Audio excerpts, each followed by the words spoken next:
Welcome back, ladies and gentlemen, to Canadian Football Central CFL content for the fans, by the fans.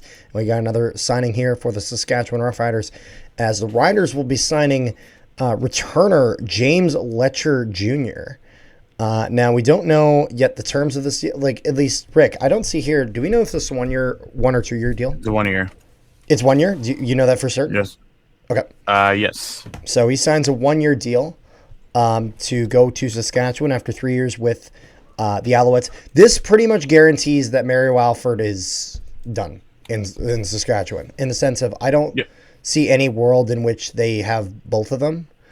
Now, if we kind of just take a look here a little bit into Letcher Jr., he had done pretty well with the Alouettes in his time there.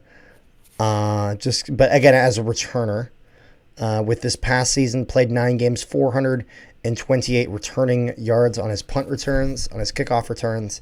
Again, in his 9 games played, got 476. So did pretty well. Again, it was just that he was injured for a decent period of time. So I think if you're Saskatchewan, you're going to try to probably keep him healthier if you can for this season. But if we just kind of look into it here, over on 3 down, just kind of want to read what they got here on 3 down. They got a bunch of stuff here. They're just talking about some of this stuff. 26-year-old was Montreal's nominee for most outstanding special teams player in 2024 after recording 1,112 kickoff return yards and 924 punt return yards. He led the league in combined return yards and scored 2 touchdowns, one on a punt return and one on a missed field goal return. That was in 2024. If we look back to his time at college, he played Div 2 college. He played for Washburn.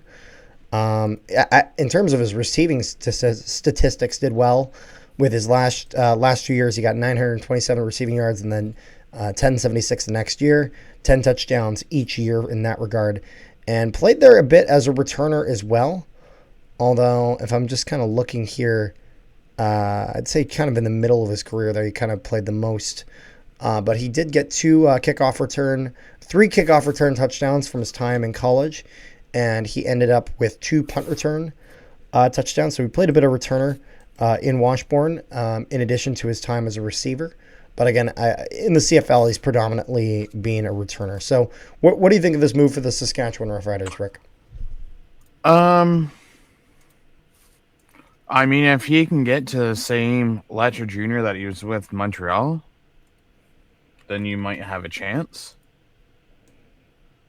If he can't, then you might be having a different Mario Alford. Yeah.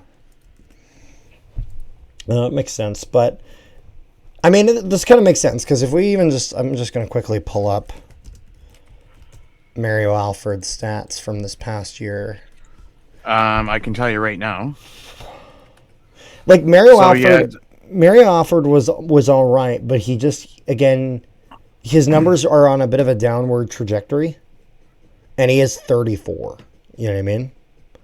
So James Letcher comes in at about almost 10 years younger. If I'm not mistaken, I'm pretty sure Mario Alford had 790 punt return yards, average of 10.1, no touchdown.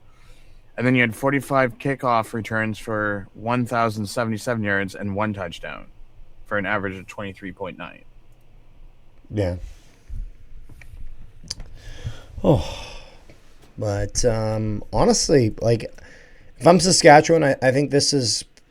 Again, I just think you just got to keep him healthy. If you keep him healthy, then he's good. You know what I mean?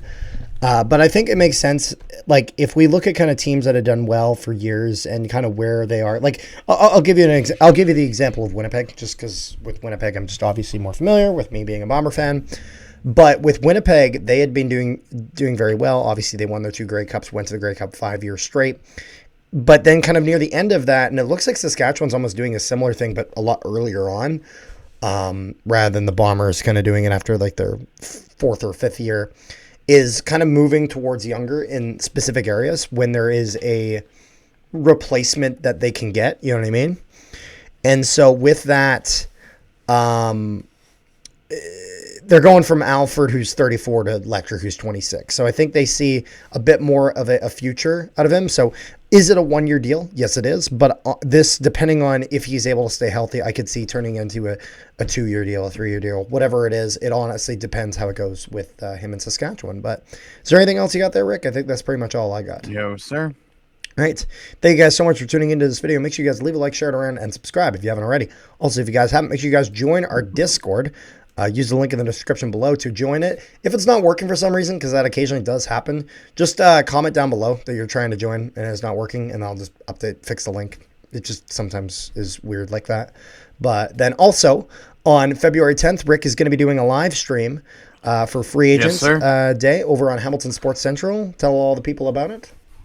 Because, no one else does CFL Free Agent Day, so why not show the people, give the people what they want. This is right, So Rick. we'll be talking signings, draft, roster predictions, our final standings at the end of the year. We're going to have some guests on. We're going to be looking at people who have retired and people down in the States. We're going to be looking at coaching staff. And who knows, maybe Carter might phone in and see if I'm still alive. Oh, yeah. No, I'll definitely do that. But so check that out. We'll see you guys next time.